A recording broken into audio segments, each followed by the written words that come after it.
ukuran bajumu? Berapa ukuran celanamu? Kan begitu kan? Berapa ukuran sepatumu? Kita cari kan begitu. Kita cari mana baju yang cocok buat kamu, mana yang cocok sepatu buat kamu. Jadi gitu, gaya pemimpinnya itu apa sih yang cocok buat gaya kepemimpinan di sini. Kalau saya bawa kepemimpinan diri saya untuk masuk ke KCN ini dengan gaya saya, nggak akan bisa.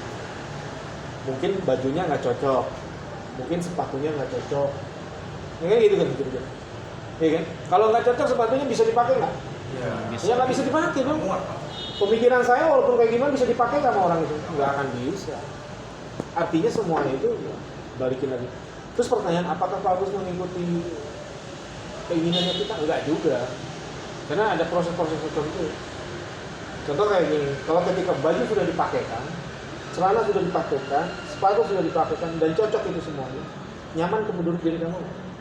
Sempitan. Enggak, kalau itu semua udah cocok, nyaman nggak? Oh, itu nyaman. Nyaman kan? Kalau nyaman, lu dengan gua nyaman. Enak. Enak nggak? Minum kopi aja bisa bareng, ngerokok aja bisa bareng. Itu karena kenyamanan itu. Benar. Hal itulah yang membuat ketika kita sudah nyaman, segala sesuatu itu bisa kita kendalikan. Tapi kadang-kadang tidak setiap kenyamanan itu mesti harus begitu aja. Jangan. Jadi nantinya masuknya adalah kita masuk ke zona nyaman tadi, ya kan? Kalau kita masuk ke zona nyaman, orang tidak akan bisa keluar. Akhirnya menjerumuskan dong saya. Tapi ketika saya nyaman, ada satu metode lagi gimana sih cara mengisi kenyamanan tadi.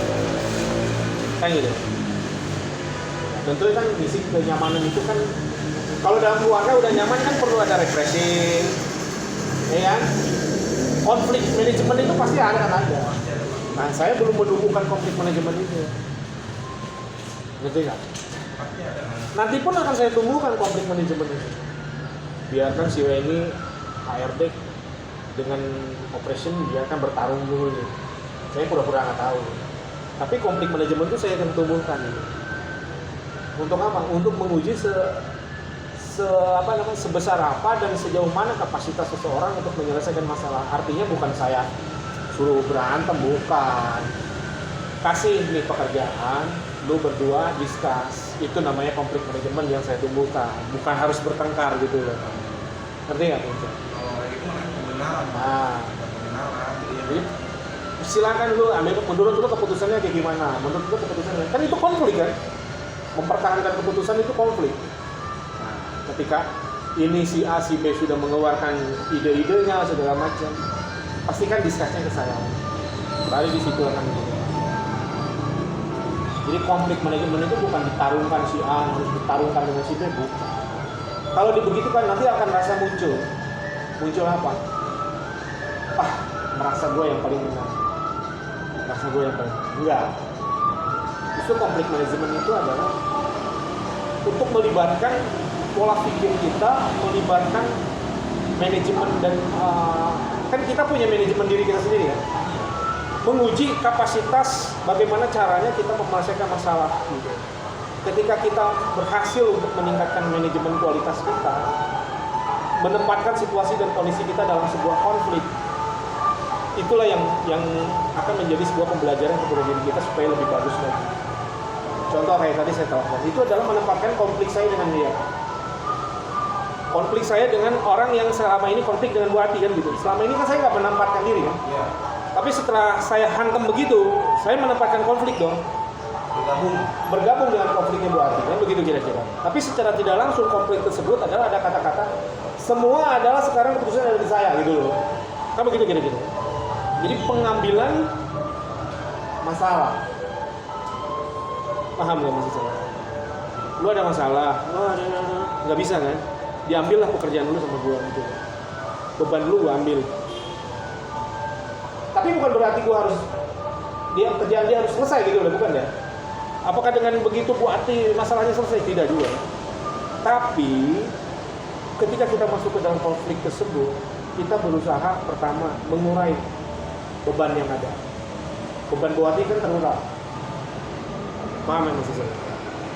Ketika beban terurai, tanggung jawab akan terurai nggak? Ya. Terurai.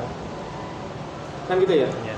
Secara pendampingan, kita sebagai seorang pemimpin, ketika kita masuk, oh, anak buah kita lagi susah, masa kita nggak susah gitu. Kan saya juga ikut susah gitu loh. Paham nggak maksud saya? Cuman saya dipancing ini. Saya pengen tahu itu orangnya yang mana, kan saya nggak tahu. Bisa aja saya nyebutin, ya kan, nomor telepon saya waktu itu kan ditanya. Bisa aja saya sebutin waktu itu kan. Cuma saya pancing dia masuk ke dalam arena saya gitu. Lu harus tahu gua nih. Kayak gitu. Jadi ada trik-triknya. Kalau dulu saya diajarin sama mentor saya itu, ketika kita berada di dalam satu masalah, memang sih rumusnya gitu ya. Kalau jadi seorang pemimpin itu jangan lari dari masalah. Rumusnya memang. Kalau diam boleh untuk menenangkan diri kita. Karena inspirasi itu datang ketika kita normal pikiran, segala sesuatunya.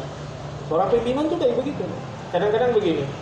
Kenapa mesti harus saya duduk sendirian? Kenapa mesti harus saya mencari ketenangan? Karena disitulah seorang pemimpin itu akan mendapatkan ide-ide supaya tim kitanya itu tidak terlalu dalam sebuah konflik yang dalam gitu. Contoh ketika Weni lagi bingung, Pak bingung, jam 11 tuh, 11 malam. Ini kok nggak ketemu ya Pak, gini. Saya liatin, mundur, saya liatin. Gitu. Saya juga ikut tegang juga ya, kenapa hitungannya kan jadi begini ya? Kan ikut konflik saya juga kan. Ini gimana Wen, kok lu masih bisa salah begini gitu kan? Iya Pak, biasanya saya nggak salah gitu. Terus diulang lagi, coba kamu urut dari awal. Oh ternyata beda di UMP-nya. Kalau di atas itu dimasukin UMP 2023, di bawahnya nggak dimasukin. Harusnya perhitungan BPJS kan dimulainya dari itu kan, dari WP kan. Rumus UMP-nya nggak dimasukin sama dia, gitu. Karena dia pakai format yang non UMP, yang non BPJS. Akhirnya lupa rumus tersebut belum dirubah, gitu. Ketahuan akhirnya ya. Itulah tadi, ketenangan itu perlu ada. Tapi apakah semua diselesaikan dengan ketenangan? Tidak juga. Perlu kita one man show ya. Jadi seorang pemimpin itu perlu one man show. Ini saya ajari. One man show itu adalah di saat situasi tertentu terjadi, di saat situasional tidak menentu, di saat situasional sudah gawat, seorang pemimpin itu harus muncul sebagai pengambil sebuah keputusan. Decision maker sebagai seorang pemimpin itu harus muncul di situ. Mau baik, mau tidak, mau itu menguntungkan, mau itu merugikan, tapi kemunculan dia ada di depan itu menunjukkan bahwa kapasitas dia sebagai seorang pemimpin itu diakui oleh tim. Kayak gitu.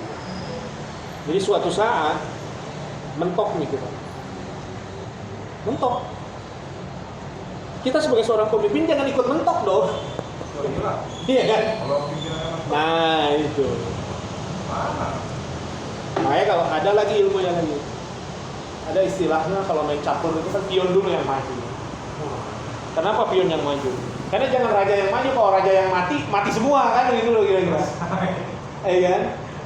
Tapi ngomong, sorry Pak, besok kita ada acara apa ya Pak? Training atau meeting atau apa? Waktu besok? Besok? Nggak ada. Nggak ada ya? Maksud saya kalau kita kan bisa berkelana gitu Pak. Iya, nggak ada.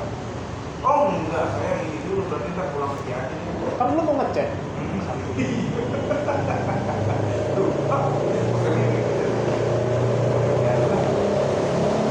Ya, saya mau ketemu dulu.